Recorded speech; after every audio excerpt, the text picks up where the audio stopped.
नमस्कार. सेंटर स्पॉटच्या या भागामध्ये आपल्या सगळ्यांचं खूप खूप स्वागत.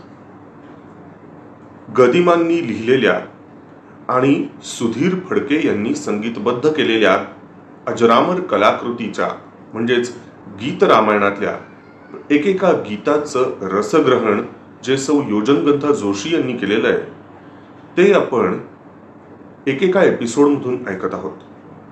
त्यापैकीच एक अत्यंत सुमधुर, रसाळ आणि अतिशय लोकप्रिय अशा एका गीताचं रसग्रहण आजच्या एपिसोडमध्ये आपण ऐकणार आहोत.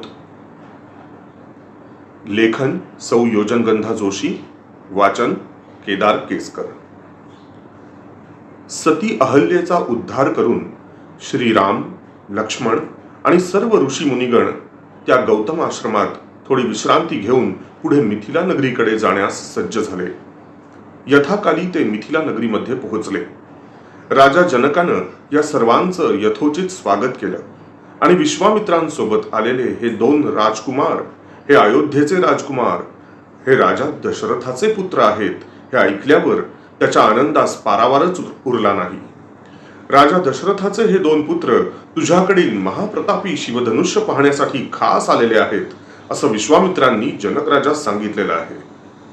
ते महाप्रतापी शिवधनुष्य अनेक राजांच्या साक्षीनं कित्येक मल्लांकरवी जनकानं राजदरबारात आणवलं.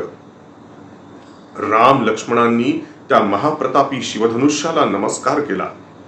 जनकाची कन्या जानकी हिच्या स्वयंवरासाठी इथे अनेक राजे उपस्थित आहेत. जनक राजानं या स्वयंवरासाठी पणच असा ठेवला आहे की जो महापराक्रमी पुरुष या विशाल शिवधनुष्याला उचलेल आणि प्रत्यंचा लावेल त्याच महावीराला राजकुमारी जानकी विजयाची माळ घालेल आणि त्याच्यासोबतच जानकीचा विवाह होईल. जानकी ही जनकाची मानसकन्या, अतिशय सुंदर, रूप संपन्न, शिवाय गुणसंपन्न आणि शालीन. तिच्या सौंदर्याची, गुणांची कीर्ती ऐकूनच अनेक राजे महाराजे या स्वयंवरासाठी आलेले आहेत. परंतु जनकाचा स्वयंवरासाठीचा असलेला पण मात्र कोणीही जिंकू शकलेलं नाही. त्या महाप्रतापी शिवधनुष्याला उचलणं तर सोडाच, साधं तसूभर हलवूही शकलेले नाहीत. जनकाची नजर अगदी चिंतातूर होत चाललेली आहे. एवढ्या मोठ्या आर्यावर्तात असा एकही महापुरुष असू नये याची खंत त्याला वाटत असतानाच श्रीरामांनी विश्वामित्रांच्या संमतीनं ते शिवधनुष्य उचलण्याची अनुज्ञा राजा जनकास मागितली. श्रीरामांच्या कोवळ्या सुकुमार देहाकडे पाहून अनेक राजे छद्मीपणानं हसले देखील, पण जनकानं श्रीरामांना अवश्य असं म्हटलं. श्रीरामांनी सर्वांना मनोमन वंदन करून, धनुष्यासही नमन करून ते अगदी लीलया उचललं.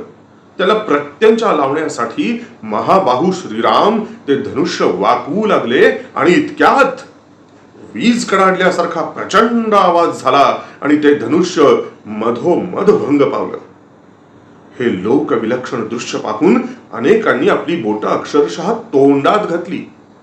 राजा जनकाला अतिशय आनंद झाला आणि आपली पुत्री जानकी या महावीराला देण्याचा निश्चय जनकानं सर्व सभेत बोलून दाखवला. विश्वामित्रांनीही या गोष्टीला मान्यता दिली. यथाकाली भूमिकन्या सीतेचा श्रीरामांसोबत विवाह झाला.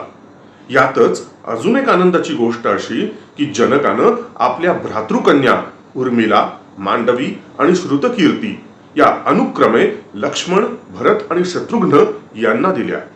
मोठ्या आनंदानं हे 4ही विवाह सोहळे पार पडले. विवाहासाठी आलेली मंडळी आपापल्या घरी परत गेली तरी त्या आनंदाचं, त्या स्वयंवराचं गीत मिथिलेचे भाटचारण पुन्हा पुन्हा गात होते, आळवून आळवून गात होते. आकाशाशी जडले नाते धरणी मातेचे, स्वयंवर झाले सीतेचे, स्वयंवर झाले सीतेचे.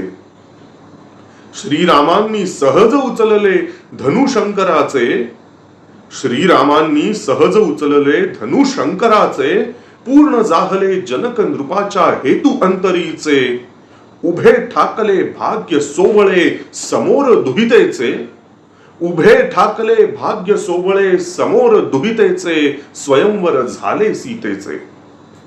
श्रोते हो, सीता ही भूमिकन्या आहे. कारण ती जनकाच्या पोटी जन्मास आलेली नसून भूमीमध्ये सापडलेली आहे. जनकानं या भूमिकन्येचा आपल्या पुत्रीप्रमाणे सांभाळ केलेला आहे. तिला लहानाची मोठी केलेली आहे. आणि आज या भूमिकन्या सीतेनं प्रत्यक्ष विष्णूचे अवतार असलेल्या श्रीरामांना विजयाची माळ घातलेली आहे. त्यामुळे साक्षात भूमीचं नातं आकाशाशी जोडलं गेल्याची उपमा गदिमांनी या स्वयंवराला दिलेली आहे. खरंच किती सुंदर आणि किती समर्पक उपमा आहे. मिथिलेचे भाटचारण पुढे म्हणतात, श्रीरामांनी साधं हलवण्यासाठीही अवघड असलेलं शंकराचं हे प्रचंड असं धनुष्य अगदी सहज उचललेलं आहे, ज्याच्यामुळे सीतेच्या स्वयंवरासाठी ठेवलेला पण पूर्ण होत आहे. जनक राजाच्या मनातील हेतू पूर्ण होत आहे. आता इथेही एक गमतीशीर अशी कथा ऐकिवात आहे. जे शिवधनुष्य जनक राजानं सभा मंडपात मल्लांकरवी आणवलं, 1-2 मल्लांकरवी नाही, अनेक मल्लांकरवी आणवलं.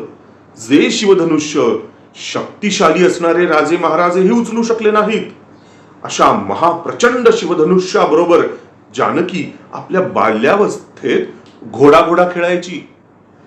आता कल्पना करा श्रोते हो, जी कन्या इतकी सुकुमार नाजूक असूनही हे शिवधनुष्य उचलू शकते, ती कोणी साधी सुधी कन्या नाही, तर साक्षात लक्ष्मी माता आहे. हे जनकानं मनोमन जाणलेलं होतं. आणि म्हणूनच तिच्याच तोडीचा, तिला अनुरूप ठरणारा जोडीदार तिला मिळावा या हेतून जनक राजानं हा शिवधनुष्याचा पण तिच्या स्वयंवरासाठी ठेवलेला आहे. श्रीराम जे स्वतः विष्णू स्वरूप आहेत, ते या कसोटीस उतरलेले आहेत, जे अगदी साहजिक आहे. त्यामुळे जनकाच्या मनातील इच्छा पूर्ण झाली आहे. आणि आज श्रीराम रूपी सावळ्या देहाचा हा तरणा बांड शक्तिशाली तरीही बुद्धिमान आणि विनयशील राजकुमार सीतेचं भाग्य बनून तिच्या समोर उभा आहे. सीतेला अजून एक उपमा दिलेली आहे, ती म्हणजे दुहितेची. दुहिता म्हणजे दोन्ही घरांचं हित साधणारी, सासर आणि माहेर अशा दोन्ही घरांचं कल्याण करणारी अशी ही दुहिता. खरंच गदिमांनी एक एक शब्द किती समर्पकपणे मोती पेरल्यासारखा चपखल वापरलेला आहे. त्यांच्या काव्य प्रतिभेला मनापासून वंदन. श्रोते हो, अशा पद्धतीनं सर्व सभा मंडपात आश्चर्ययुक्त आनंद पसरलेला आहे. कारण अत्यंत आकर्षक, अतिशय सात्विक, सोज्वळ व्यक्तिमत्व असलेल्या श्रीरामांनी हे प्रचंड असं शिवधनुष्य उचलून त्याला प्रत्यंचा यशस्वीपणे लावली आहे आणि स्वयंवराचा पण जिंकलेला आहे. जनकाचे डोळे अत्यानंदानं चमकतायत. सीतेच्या मनात तर नारी सुलभ भावनांचे अनेक तरंग उमटत आहेत. एकाच वेळी श्रीरामांना पाहण्याचं कुतूहल, त्याच वेळी मनामध्ये दाटलेली लज्जा, या व्यतिरिक्त नवीन संसाराची, जोडीदाराची स्वप्न यांनी तिचं मन अगदी मोहरून गेलेलं आहे. आणि याचं सुरेख असं वर्णन मिथिलेचे भाटचारण करत आहेत. ते म्हणतात, मुग्ध जानकी दुरून न्याहळी राम धनुर्धारी. मुग्ध जानकी दुरून न्याहाळी राम धनुर्धारी. नयनान माझी एकवटुनिया निज शक्ती सारी. फुलू लागले फूल हळूहळू गाली लज्जेचे. फुलू लागले फूल हळूहळू गाली लज्जेचे. स्वयंवर झाले सीतेचे, स्वयंवर झाले सीतेचे. श्रोते हो, स्वयंवराचा पण कोणताच बलवान राजा जिंकू शकलेला नाही. पण मग असा कोणता राजकुमार आहे ज्यानं हे महाप्रतापी शिवधनुष्य अगदी लीलया उचललेलं आहे? याचं कुतूहल जानकीच्या मनात दाटलेलं आहे. ती आनंदानं मुग्ध होऊन डोळ्यांमध्ये स्वतःची संपूर्ण शक्ती एकवटून दुरूनच श्रीरामांना, त्या धनुर्धारी सावळ्या मूर्तीला न्याहाळत आहे. हे न्याहाळणं चालू असताना श्रीरामांच्या सावळ्या पण लोभस आणि तितक्याच देखण्या रूपाची मोहिनी तिच्यावर नकळतपणे पडलेली आहे. आणि देह भान हरपून मुग्ध झालेल्या जानकीच्या गौरवर्णी मुखावर लज्जेची लाली येऊ लागलेली आहे. जणू काही एखाद्या लाल चुटुक गुलाबाचं फूलच तिच्या नाजूक गालांवर फुलू लागलेलं आहे. तिच्या मनातील दाटलेली लज्जा, श्रीरामांना पाहण्याची उत्सुकता आणि अशा अनेक नारी सुलभ भावनांचे सीतेच्या मनातले तरंग यांचं सुरेख वर्णन करताना गदिमांनी संपूर्ण स्वयंवराचं चित्र आपल्या समोर साक्षात उभं केलेलं आहे. ते पुढे म्हणतात, उंचावुनिया जरा पापण्या पाहात ती राही. उंचावुनिया जरा पापण्या पाहात ती राही. तडिता घाता परी भयंकर नाद तोच होई. उंचावुनिया जरा पापण्या पाहात ती राही. तडिता घाता परी भयंकर नाद तोच होई. श्रीरामांनी केले तुकडे दोन धनुष्याचे. श्रीरामांनी केले तुकडे दोन धनुष्याचे. स्वयंवर झाले सीतेचे. स्वयंवर झाले सीतेचे. जिथे अनेक शक्तिशाली रथी महारथी राजे परशुरामांचं हे शिवधनुष्य उचलू शकले नाहीत, तिथे श्रीरामांनी मात्र ते अगदी लीलया उचललेलं आहे. संपूर्ण सभा मंडपाची नजर आश्चर्यानं विस्फारलेली आहे.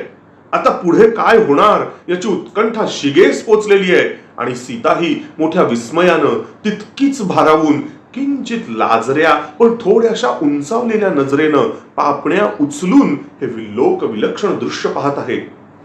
हे सर्व भान हरपून पाहत असतानाच वज्राघातानं काहीतरी मोडल्यासारखा प्रचंड कडाड असा आवाज झालेला आहे आणि काही कळायच्या आतच श्रीरामांनी प्रत्यंचा लावण्यासाठी वाकवलेल्या या महाप्रतापी शिवधनुष्याचे मधोमध दोन तुकडे झालेले आहेत. सभा मंडपामध्ये आश्चर्ययुक्त शांतता पसरलेली आहे, कारण कोणालाच क्षणभर काही कळेनासं झालेलं आहे आणि अशा पद्धतीनं श्रीरामांनी सीतेच्या स्वयंवराचा पण अगदी लीलया जिंकलेला आहे, ज्यामुळे जनकासह राजकन्या जानकी आणि संपूर्ण सभामंडप भारावून गेलेला आहे. या प्रसंगाचं वर्णन करताना मिथिलेचे भाटचारण पुढे म्हणतात, अंधारुनिया आले डोळे बावरले राजे. अंधारुनिया आले डोळे बावरले राजे. मुक्त हासता भूमी कन्या मनोमनी लाजे. तृप्त जाहले सचिंत लोचन क्षणात जनकाचे. तृप्त जाहले सचिंत लोचन क्षणात जनकाचे. स्वयंवर झाले सीतेचे. स्वयंवर झाले सीतेचे.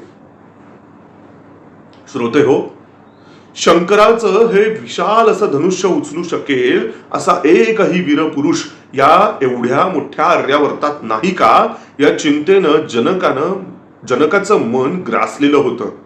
राजकन्या ही चिंतातूर झालेली होती, पण इतक्यात श्रीरामांनी सर्वांच्या अनुज्ञेनं हे शिवधनुष्य उचलून त्याला प्रत्यंचा लावताना ते मधोमध भंग पावलं. तेव्हा विजेसारखा जोरात कडकडाट झाला. तो ऐकून मी म्हणणाऱ्यांच्या डोळ्यापुढे अंधार दाटला. भीतीनं अनेक जण बावरून गेले आहेत.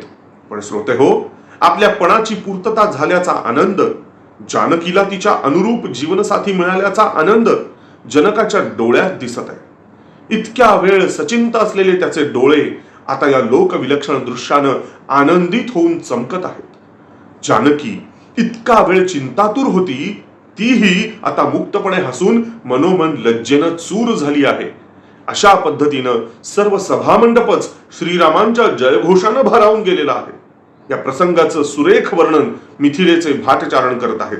ते म्हणतात, हात जोडूनी म्हणे नृपती तो विश्वामित्रांसी. हात जोडूनी म्हणे नृपती तो विश्वामित्रांसी. आज जानकी अर्पियली मी दशरथ पुत्रासी. आनंदाने मिटले डोळे तृप्त मैथिलीचे. आनंदाने मिटले डोळे तृप्त मैथिलीचे. स्वयंवर झाले सीतेचे. स्वयंवर झाले सीतेचे. श्रोते हो, श्रीरामांनी जनकानं स्वयंवरासाठी मांडलेला पण जिंकलेला आहे. त्यामुळे राजा जनकाच्या मनातील इच्छा पूर्ण झालेली आहे.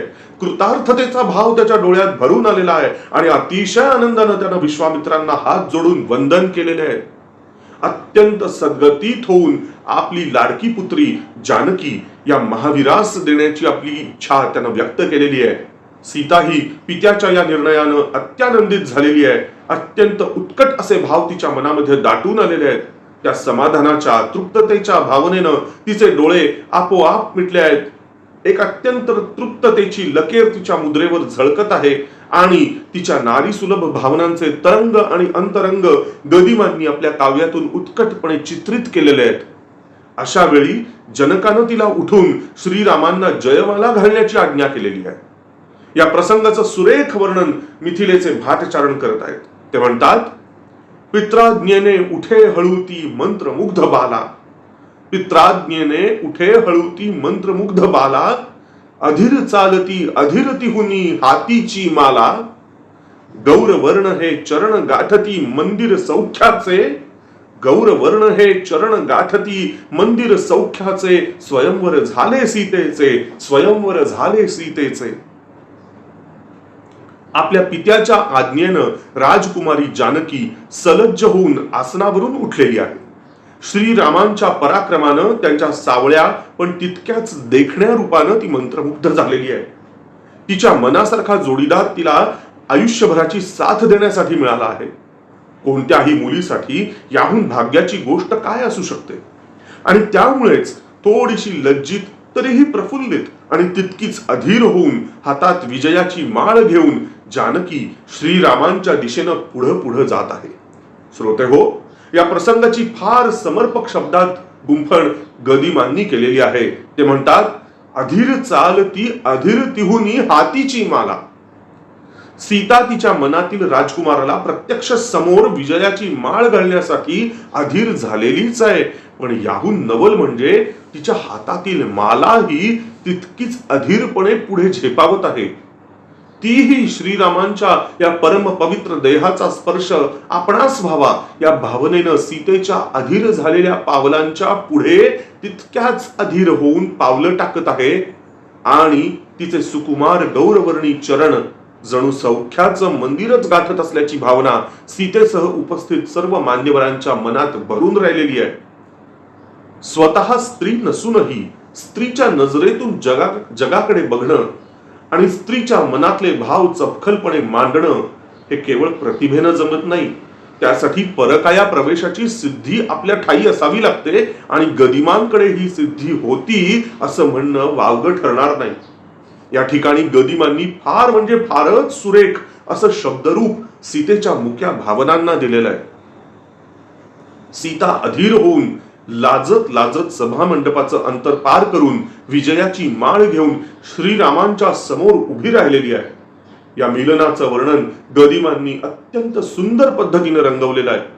ते पुढे म्हणतात, नीलाकाशी जशी भरावी उषः प्रभा लाल, नीलाकाशी जशी भरावी उषः प्रभा लाल, तसेच भरले रामांगी मधून नुपूर स्वरताल, नीलाकाशी जशी भरावी उषः प्रभा लाल, तसेच भरले रामांगी मधून नुपूर स्वरताल, सभा मंडपी मिलन जाहले माया ब्रह्माचे, सभा मंडपी मिलन जाहले माया ब्रह्माचे, स्वयंवर झाले सीतेचे, स्वयंवर झाले सीतेचे. नीलवर्णी आकाशामध्ये पहाटेच्या समयी जेव्हा उशेची पहिली किरण फाकतात तेव्हा आकाशाच्या गर्द निळेपणामध्ये उशेचा तो लाल रंग किती सुरेख उठून दिसतो. अगदी तसाच भास श्रीरामांच्या समोर सीता उभी राहिल्यानंतर होतो. कारण श्रीराम हे नीलवर्णी आकाशाप्रमाणे श्यामल देहाचे आहेत आणि सीता गौरवर्णी आहे. पण आता लज्जेनं चूर होऊन तांबूस गौरवर्णाची ती दिसत आहे.